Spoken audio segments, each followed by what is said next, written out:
So, hi, welcome back. One second. It's open in the background, but I just had to switch tabs. Hey, welcome back. Hey. It's, hey.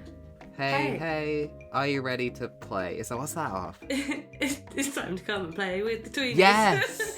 Hey. Is that copyrighted still? I don't know. I think so. That's going to be our new intro. I don't think it counts if it's just us terribly singing it. Yeah. I don't think it counts. Anyway, So, hi. Hi, as promised, I bought some cheery research, some nautical ventures of non-ocean faring tales. It's my topic. Wait, I've made notes.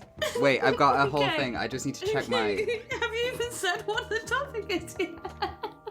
The topic. The year. The year is... 1346 to 1353. The Black Death. Pretty prevalent, to be honest. I mean, yeah, that's kind of... Life absolutely popping off if you're a plague doctor. Your business so high. You're like the top Etsy retailer. Literally just so much plague. How much plague though? So many plague. So many plague. So we're gonna talk about the Black Death, which was a bubonic plague pandemic. Specifically a bubonic. I don't know how many bubonics there have been, but a bubonic. It occurred in Europe specifically. Most of my research is Europe-centric, which is, like, arguably problematic, but... Yeah. Hey-ho. Most of the European articles are about Europe. I don't know what to say. It's what it is. It was one of the most fatal pandemics in human history. As many as 50 million people perished. Perhaps 50% of Europe's 14th century population. That's a lot of people. Yeah, 50% is approximately half. Yeah, that's a lot. Yeah. Imagine if it was like approximately 0.5%. Although that's still like a lot of people, to be honest. That's still a lot of people. No, back then it wouldn't have been a lot of people. Now it would be a lot of people. Well, it would have been, percentage-wise, it still would have been the same amount. Yeah, true. Yeah, you know, like when you knew I suppose it depends 3 on you. people in your entire city. How many bodies is too many bodies, I suppose? When does it become many people and not just a couple of people? I think when we become men. When we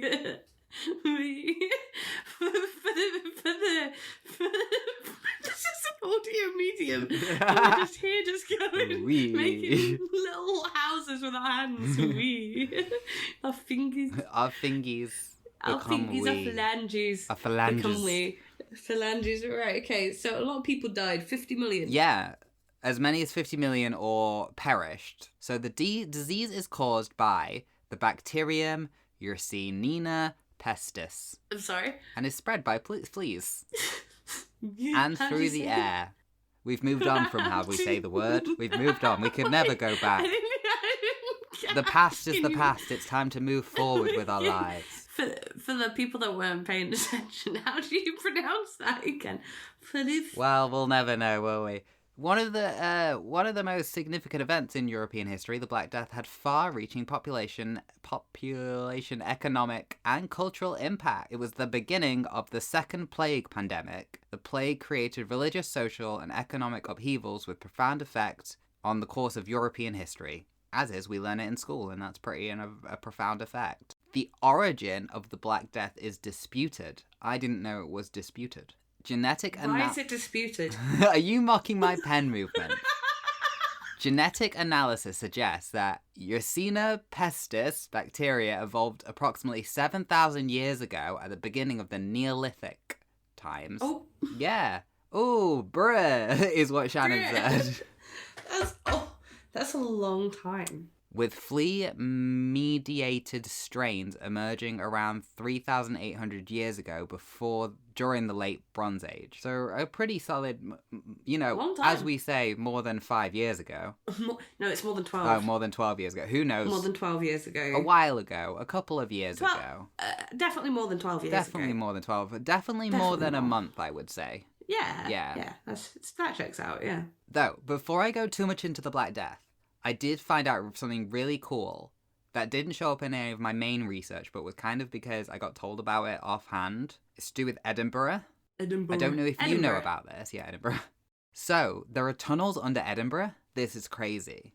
So do you know about the plague tunnels then? Yeah. Yeah, so I didn't. She just mentioned, like, just offhand mentioned it to me, and I was like, what? How are the buildings standing? It's like asking how are the buildings standing in Paris with the catacombs. Yeah, but they just built a whole city on top of a city, and to me that scientifically is like a bit... Yeah, but that happens often, doesn't it? I don't know, I didn't do tunnel research. Next time, research into tunnels. Tunnels! Tunnels and lost cities. The most famous part is Mary King's Close in Edinburgh. Scotland, by the way, for those who don't know. Life in 17th century Mary King's Close in Edinburgh was less than sanitary. Inhabitants lived in narrow, winding streets crammed into packed tenements up to 7 stories high. Without proper sewage system, tenants simply dumped waste into the streets below. Rats ran wild, in the clothes carrying fleas with them everywhere they went. No, not the fleas. With the fleas becoming infected with the bacterium Yersinia pestis, which has been pronounced differently every time, better known as a bubonic plague or Black Death, it spelled disaster for residents of Mary King's Close. Oh no. Now, there is a persistent myth that in an effort to quarantine the victims, Edinburgh sealed off Mary King's Close in 1644, leaving 600 inhabitants to perish inside without hope, but that is just a myth. But apparently it's believed that, like, they were like, well, I guess we'll border up the walls and call it a day. Imagine if that was true, though. That would be terrifying. To, like, be someone that would just be... I think a lot of people assumed it was true for a while. For all we know, it could be. It has been proven as a myth. How, though? How has it been proven as a myth? Documentation? Oh, okay then, I stand corrected. In reality, the plague victims were well cared for, and the town council managed the outbreak efficiently. Families that were healthy enough to be moved were taken into Bergmuir, were taken somewhere else. So those who weren't able to be moved let the workers know by putting up white flags in their windows so food and coal could be delivered to their doorsteps. Oh, okay. Basically, a plague doctor would frequent the place in his plague outfit that we get into a bit later, and to save the plague victims, he would slice off the top of the victim's sore and jam a red-hot poker into the wound to cauterize it. Ooh. While no doubt horrible, the technique did indeed save lives. I mean, it checks out, yeah, but ooh. Yeah, I mean, that's going to be a little sore. That's going to be very sore, but it would kill the germs, wouldn't it, technically? Yeah, technically. Imagine if you had a load, though. Oh, that's going to hurt. Yeah. What if you've got them in sensitive areas? Well, they frequently were. Ah! After the plague had passed, tenants continued to live in Mary King's Close up to the beginning of the 20th century, where it was emptied out and sealed up, and the last person to leave did so in 1902. So that's weird, because you're living in a kind of plague town for a while. Yeah, but neighbours can't be great. And then it was built on top of, but it was used as bomb shelters during World War II. Yeah, so that's some fun facts. You can also go on tours, which is cool. Oh, we should do that. Yeah, I thought you might like that. Plague tunnels. Plague tunnels. Plague tunnels. Plague tunnels. Plague tunnels. Plague tunnels. Anyway, that's like a cool little story about the Edinburgh plague tunnels that I didn't know about. Yeah, man. That's fun. Back to the main Black Death. The main course. The main reason. Le Black Death. The plague arrived in Europe in October of 1347 with 12 ships from the Black Sea docked at a Sicilian port in Messina. People gathered on the docks were met with a horrifying surprise. Oh no. Most sailors aboard the ship were dead, and those still alive were gravely ill and covered in black boils that oozed blood and pus. Sicilian authorities hastily ordered the fleet of death ships out of the harbour, but it was too Sounds late. pretty metal though. Yeah, Death Ship sounds Death like Ship. a band that's It sounds like a headlining band. a Download. Bloodstock. Death Ship! But it was too late anyway for those death ships. Over the next 5 years, the Black Death would kill more than 20 million people in Europe, almost 1/3 of the continent's population, even though previously we had half. Who knows what's going on. Even before the death ship pulled into port at Messina, many Europeans had heard rumours about a great pestilence that was carving a deadly path across trade routes of the Near and Far East. A pestilence! A pestilence! Oh no. Indeed, in the early 1340s, the disease had struck China, India, Persia, Syria, and Egypt. So yeah, it's believed to have originated in Asia over 2,000 years ago and was likely spread by trading ships. Pathogens for the Black Death may have existed in Europe as early as 3000 BC. That's insane! Yeah. That's such an old disease. The pandemic plague in 1347 was not referred to specifically as black in the time of occurrence in any European language. though the existence of Black Death had occasionally been applied to fatal diseases beforehand. So it was more of like a branding thing that happened after the fact. Black Death was not used to describe the plague pandemic in English until the 1750s. The term is first attested in 1755 when, in a Danish translation, Den Sort Dod, I don't know Danish, the Black Death basically translates to the Black Death as a proper name for the pandemic had been popularized by Swedish and Danish chroniclers in the 15th and earliest 16th centuries. Or in French, la mort noire. In German, the schwarze.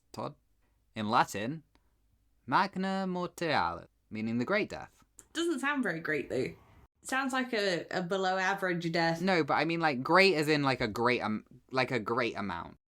Due to the climate change in Asia, rodents began to flee the dried out grasslands to more populated areas, spreading the disease. It was the population of fleas carried by ground rodents, including marmots, and various areas including Central Asia, Kurdistan, West Asia, North India, Uganda, and the Western United States. And the people that showed up for this. So I'm sure I've got it down later down, but I just want to mention this before I forget. So the bubonic plague, the most famous part is the black pustules, which my favorite thing is that they're called bubons or buboes, something like that. I know it's definitely written down. It might be bubons, yeah. I just love that. That's such a it's great... like I'm covered in bubons. Such a great term. Oh, good news. It's called bubons. Bad news. It's not as cute as it sounds. It's not as cute as it sounds. It's like you caught some bubon. You know, like syphilis? Ugh. Not a cute name. A bubon? It sounds like it's a little guy. Bubons, back to bubons. Bubons, but no, we're off bubons already. Oh no. I just enjoy the name so bubon. Quickly on the bubons. So quickly, just a quick skirt over a bubon. Look at this, what's going on? No, sorry. Just bubons. They had a great brand deal. They had a really good PR system. It was... Sold. They softened the blow by naming it that. Like, I would, if someone said, you've got a few bubons, I'd be like, cool. Cool, what's a bubon? The people that dealt with the Black Death were plague doctors. Plague doctor. Not really doctors in any form. So they would treat victims of the bubonic plague during the epidemics in the 17th century. These physicians were hired by cities to treat infected patients regardless of income, especially the poor who could not afford to pay. So pretty solidly cool. Like a universal healthcare system going on at that time. Quite impressive. Plague doctors had a mixed reputation, with some citizens seeing their presence as a warning to leave the area or that death was near. Gonna be honest, if you've seen a plague doctor and you leave the area, I think you're a bit too late. Yeah, I think they're already there. If a plague doctor's already there, there's a chance they're already there. Some plague doctors were said to charge patients and their families additional fees for special treatments or false cures. So they're doing a little bit of snake oil salesman over there. In many cases, these doctors were not experienced or trained physicians or surgeons, instead being volunteers, second-rate doctors, or young doctors just starting a career. Plague doctors rarely cured patients, instead serving to record death tolls and the number of infected people for demographic purposes. It's basically just to keep an eye on statistics more than anything. So really, they were mathematicians. They were mathematicians wearing a mad outfit. They were just bureaucrats in fun suits, taking note of who's died. Yeah, basically, they just had like one of those, what are they called? Atticus? Is it Atticus? Is it Abacus? Atticus is a name, that's for sure wrong. Abacus. One of those counting things. Them things on the thing where you slide the thing across. Yeah. I mean, they had pens and paper back then, but... No, they couldn't have used a quill and ink back then. That would have been awkward. A quill just falling like... Right, like... What are they going to do? Lean on someone's back? No. That needs an office and a desk and everything. Anyway, sorry, come on. Plague doctors practice bloodletting and other remedies, such as putting frogs or leeches on the buboes. They're called buboes. Bubo. Putting frogs or leeches on the buboes to rebalance the humours, which is such a fun old medical thing. And I don't think... Is that the four humours? Yeah. Yes, okay, right. So the humours, just to do a little quick note, the human body contains blood, phlegm, yellow bile, and black bile. These are the things that make up the constitution and cause its pains and health. So basically it was this whole theory that if you were sick, your humours were out of sync and you had too much of one or not enough of another and it needed to be balanced somehow. The body depends heavily on the four humours because their balanced combination helps to keep people in good health. Having the right amount of humour is essential to health. The pathophysiology of disease is consequently brought on by humour, excess, or deficiencies. And that was just a fun kind of health thing they used to believe in the day. Mostly by the Greeks, but it was discredited pretty quick, I think. See, now, from what I know it used for, it's the four humours of, like, personalities and stuff. We'll go into it at another point, because I need to do a bit of research, but it's not the same thing. No, I'm Not thinking quite of the same bodily thing. humours. Yeah, but they relate to the bodily humours, but they relate to actual personality traits and stuff. I'll do research, I'll bring it back at another point. Anyway, go on. So, some plague doctors wore a special costume, which is pretty well known, consisting of an ankle-length overcoat and a bird-like beak mask as an attempt to purify the air they breathed. It was believed that good smells would cancel out the diseases and people would often walk around with flowers under their nose. The wearer would fill the mask with herbs and spices, commonly lavender. Plague doctor would also wear gloves, boots, and a wide-brimmed hat, a linen hood, and an outer over-clothing garment. However, the costume was not worn by all medieval and early modern physicians studying and treating plague patients. So it was kind of only like a, if you like the vibe. If you want the vibe, take the vibe. If you don't, then just wear a shirt and boots. Yeah, basically. like everyone else was just wearing jeans and a t-shirt, and there were just these goth kids, like, absolutely just serving looks. Just they're like, excuse me, that's not the uniform. Yeah, like, Put on the and it was like, uniform. there isn't a uniform, we're literally freelance. The first known observation of the herbal stuck beak was during the 1656 to 1658 epidemic in Rome, and it just held lots of flowers or herbs. Makes it smell nice. Push it in the beak. The herbs were like right up against the nose inside the beaks, which allowed the doctor to have both their hands free in order to examine a patient's corpse. The purpose of the mask was to keep away bad smells such as decaying bodies, and the smell taken most caution was known as miasma, a noxious form of bad air. This was thought to be the principal cause of the disease, and doctors believed the herb would counter the evil smells of the plague and prevent them from becoming infected. They used wooden canes in order to point out areas needing attention and to examine patients without touching them. The canes were also used to keep people away. Just, get away! Whacking people with a cane, like, don't touch me! Get away! Just full on, like, You have just... the ick! Like, What are your humours doing? Get your humours in line! They're so unbalanced. And it was used to remove clothing from plague victims without having to touch them. How would that even work, How do you though? remove clothes with a stick? That's what I'm saying. You need, like, opposable thumbs and stuff for clothes, no? I don't know. It was back in the day. Everyone was wearing just, like, a smock, I guess. Get a stick and shove it in between the clothes and the skin and just, like, grate it off them somehow. I mean, it was just, like, linen clothes. They probably tore mad easy. Many a use for this stick, then. So, a plague doctor's contract was an agreement between the town's administrator and a doctor to treat the bubonic plague patients. These contracts are present in Europe City archives. Their contractual responsibility was to treat plague patients and no other type of patient to stop the disease spreading from infected people to uninfected people. Which I didn't know this, right? A plague doctor had a really long quarantine after seeing a plague patient, and the doctor was regarded as a contact who, by agreement, had to live in isolation to be quarantined. So, like, they'd see a patient and then just have, like, a week off, I guess. Yo, that's... No one knew how the Black Death was transmitted from one patient to another. No one really knew how to prevent it back in the day.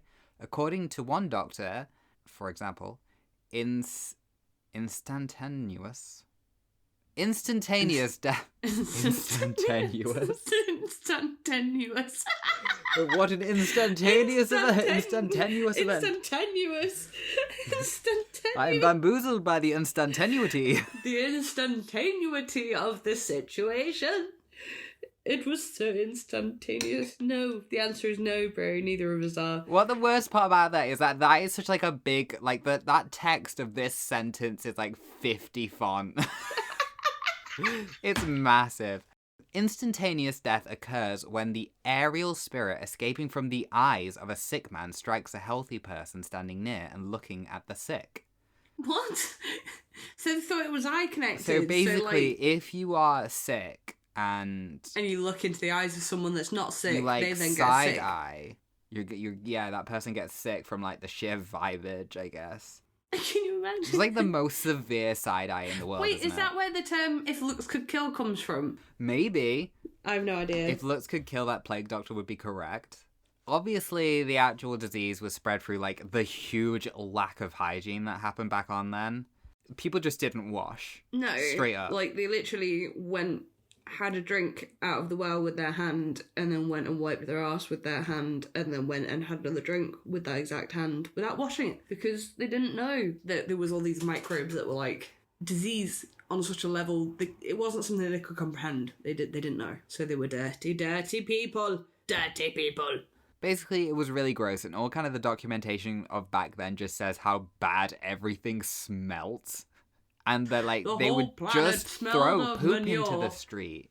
I mean, yeah, they did just throw poop into They the just street. throw, like, their That's a lot of poop as well. their bathroom jar.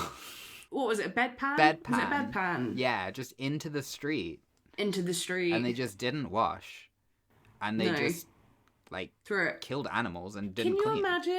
you imagine how many poor people would just be out and about minding their business and then actually get rained on by buckets of pee and poop? How many poor people suffered that horrible fate? Is there statistics? Well, actually, I've got this down. So, in much of medieval Europe, sanitation legislation consisted of an ordinance requiring homeowners to shout "look out below" 3 times before dumping a full chamber pot into the street. That was the law. That was the law. You had to shout it 3 times just to make sure. They made that the law because so many people were getting human remains, but human waste Excrement. thrown at them. That the government went, okay. I bet from a height as well, right? That's gonna hurt. Like, if someone's had a particularly solid No, because no one was eating fibre back then. movement. We don't know what they were eating back then, though. Chalk. Chalk. Listen to our Victorian But, like, dives. No, but Victorian's far too late in the future. This is further back. Neither of us know. We don't know what they were eating. What if it was just pure fibre and they were just solid logs? It'd be like a projectile being dropped on you from a height. Knocked out. Knocked out. And then, to make matters worse, it'd knock you out and then you'd fall face first into the street of poop. Yeah, and then someone else has probably emptied their chamber pot on top of you in the meantime. You can't respond. You're knocked out cold. They shout, "Don't look out below" 3 times. They're going to dump that pot, whether you're in the way or not. But early Christians considered bathing a temptation. Wait, what? Yeah, so early Christian, which is probably why no one bathed. Early Christians considered bathing a temptation. With this danger in mind, Saint Benedict declared, "To those who are well, and especially to the young, bathing shall seldom be permitted." Saint Agnes took the injunction to heart and died without ever bathing. No. I don't understand how they could do that. It is a temptation to use water. How is it a temptation to bathe? Is it the nudity? Is that the problem? Or is it the actual bathing? It's just a temptation. But why is it a temptation? Just is. But during this whole panic of the plague spreading from the severe lack of hygiene, healthy people did all they could to avoid the sick. Doctors refused to see patients, priests refused to administer last rites, and shopkeepers closed their stores. Many people fled the cities to the countryside, but even they could not escape the disease, as it affected, like, animals as well as people, so it was pretty easy to spread. It was just everywhere.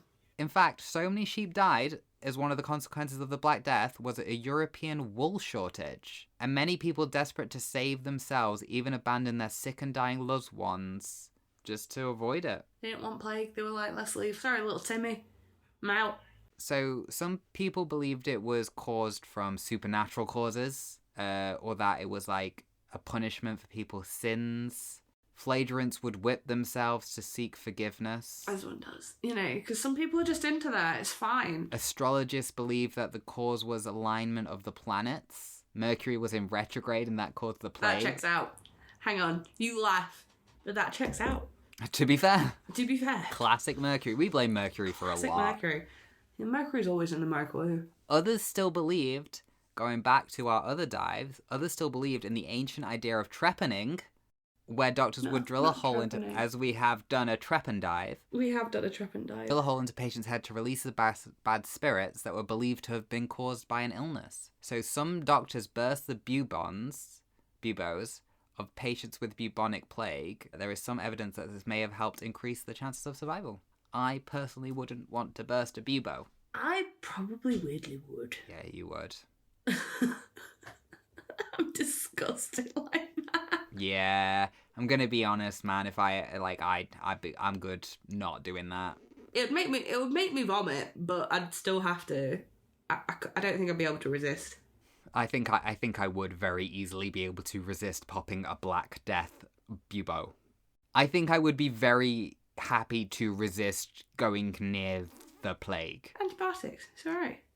So, signs and symptoms of the plague, just in case you maybe have one or two right now. Go on then, tell me. Firstly, it includes a fever. How warm are you? Pretty toasty, to be fair. Do you have a headache? Not right now. Painful, aching joints? Yes. Nausea? No. Oh. Vomiting? No. A general feeling of malaise? What's that mean? Don't know, I didn't put the definition in. What's malaise? I can't tell you if I'm feeling malaise because I don't know what malaise means. It's just you quickly Googling. What is malaise? A general feeling of discomfort, illness, or unease, whose exact cause is difficult to identify. Brew at me every day. Yeah. I was going to say every day malaise. That's an awful lot of symptoms you have. Oh no. Curious, we're going to have to check you for bubons. The plague. No, not the bubons. Check you for bubos. Bubos. With a stick. Bubo. It was a tragic event in history. Can we please show some respect? Why is it the tragic events, like the tripping and the lobotomies, and we're just in the most giddy mood?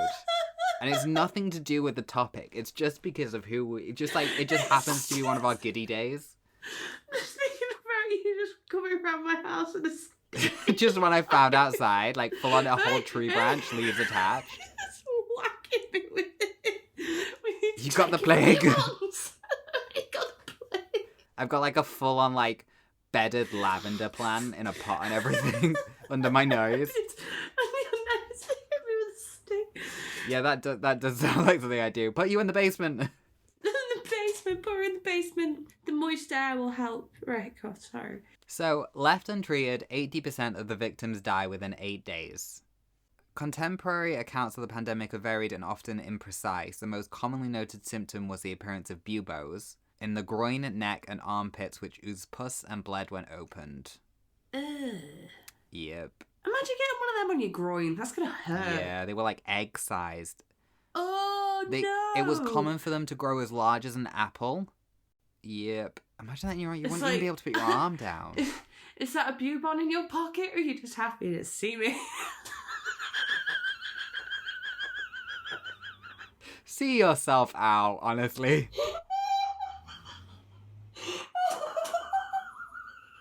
I'm sorry. As it began to change and spread, the black spots or livid marking their appearance in many cases on the arm or thigh or elsewhere, now few and large. Basically, they went from like very few large apple-sized buboes to like just lots of little ones. Oh, so it's like just spread out in loads of... And that would have been the token of approaching death for the people. So like if they got smaller or whatever, they'd be like, let's outie. Like crazy. There's a plague doctor with a stick. Let's leave. Time for him to do his poking business. This was followed by an acute fever and vomiting blood. Most people died 2 to 7 days after the initial infection, and freckled-like spots and rashes, which may have been caused by flea bites, were identified as another potential sign of plague.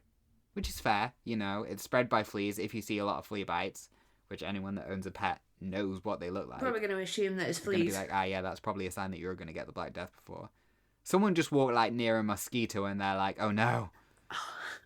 Just like, no, that's it, I'm done. But the plague had different kind of strains. So there was obviously the most famous with the buboes, as was the most common. But there was also the pneumonic part, the pneumonic plague, which was an infection of the lungs that led to respiratory problems. Symptoms included a fever, cough, and blood-tinged sputum. As the disease progressed, sputum became free-flowing and bright red.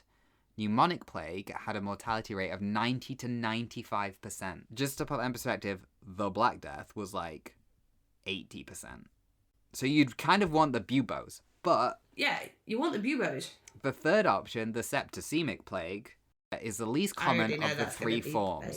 Yeah, I mean, it's got a septicemia in the title. It's not going to be a good one. No. It was the least common of all three, and with an untreated mortality rate of near 100%. Symptoms were a high fever and purple skin patches. Purple? Yeah, purple. Due to disseminated intervascular coagulation, which is basically blood pooling. Oh dear. So kind of like bruises, really. In cases of the pneumonic and particularly the septicemic plague, the progress of the disease is so rapid that there would often be no time for the development of the enlarged lymph nodes that were noted as buboes. So you'd die so quick that a bubo wouldn't even be able to form. Nothing would even be able to form. That's mad. So really, if you were going to get part of the Black Death, you kind of weirdly want the one with the buboes. Yeah. Yeah. You want the ones with the horrible buboes. You got more chance of living, at least. Yeah, wild. Wild that the most famous part that everyone has, like the high death toll, actually was the most survivable one. Yeah, that don't make sense, does it, when you think about it, really? But I suppose more people had it. Imagine just seeing a bruise one day and then literally dying. So, consequences of the Black Death, or the Great Plague. The traditional methods of burial were unable to be kept up with, and large numbers of people dying on a daily basis, and a change in the way of burial was needed. So the known tradition of, like, burying people with family and friends was just no possible because hugely contagious disease.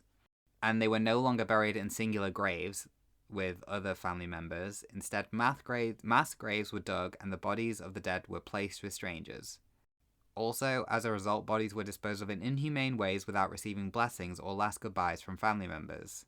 One way of disposal, as described by Horrocks, was the townspeople dumped as many of the bodies they could in the sea. Eventually, of all the people dying, the bodies could not be disposed of as quickly because not as many people were working.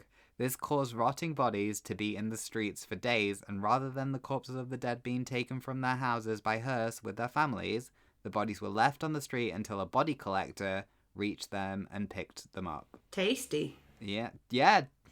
One author explained how the long time between the death and the burial caused movement of bones within the corpse.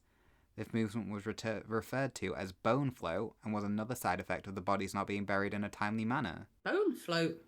It's kind of reminding me of, one, the Interview with the Vampire movie, because that has the plague in it. But two, also... Well, it does. Also, no, it does. I forgot. Also, God. Repo. Isn't there like a whole dump of bodies in Repo? Yeah. Because of there's like all the people whose organs have been repossessed, so the bodies have just been dumped in like the warehouses and shit. Yeah. So yeah, no, fair, valid. Basically, by the time the body collectors reached the bodies, they weren't in great shape. Buboes might burst. Flea bites were just everywhere, and anyone could become infected, and it smelled not nice, let's say. It smelled of corpses. Yeah, it smelled a bit rough, and then all of them were just kind of dumped in a trench, really. No one had grave markers, so yeah. The job was disgusting and dangerous for these body collectors. They knew the risks, however, someone needed to complete the job. Which is true. It is true. There's always someone that's got to do it. Is how it is. Way of life. Basically how the burying worked is that they do a layer of people, cover it with a thin layer of soil, layer of people, thin layer of soil until it was full. There's a lot of people in them graves. Yep. A lot of bodies they had to get rid of. So there are no exact figures for the death toll. Some estimated it had killed 75 million to 200 million people in Eurasia. That's a mad amount, 200 million. It's a lot of people, a lot of death, a lot of bodies.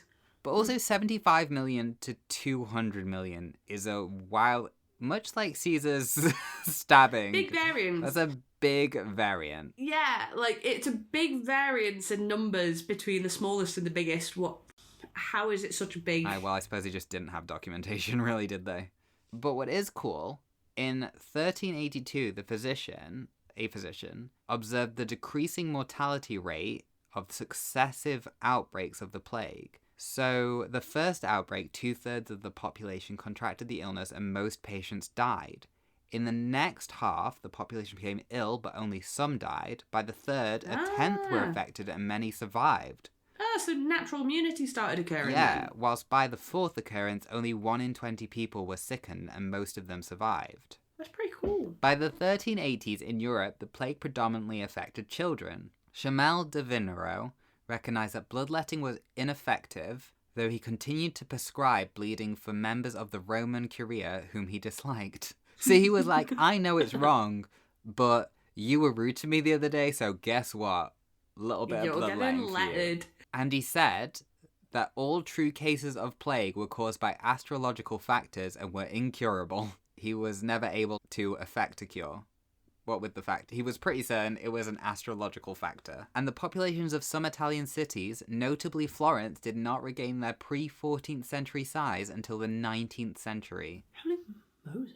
So that, because it That's kills a so long time. many. Yeah. That's wild. Obviously, I mean, there's evidence that it suggested, disproportionate groups of people, so the poorer people were more affected than the wealthier citizens. But along with population decline from the pandemic, wages soared in response to a subsequent labour shortage. In some cases, rent collapsed, and lettings that used to be £5 were now only £1. Many people suffered reduction in real wages and stuff, and landowners were also pushed to substitute monetary rents for labour services. And there was trade disputes in the Mongol Empire caused by the Black Death, which was one of the reasons for its collapse. And, environmentally wise, a study performed by Thomas van Hove suggested that innumerable deaths brought on by the pandemic cooled the climate by freeing up land and triggering reforestation that may have resulted in the little ice age that happened. Which, as we know, recently... Yeah, that kind of checks out, because we started to see it during COVID. When, global lockdown happened, yeah. Plants, animals were coming back, things were clearing up. Modern day-wise, there is a cure for it.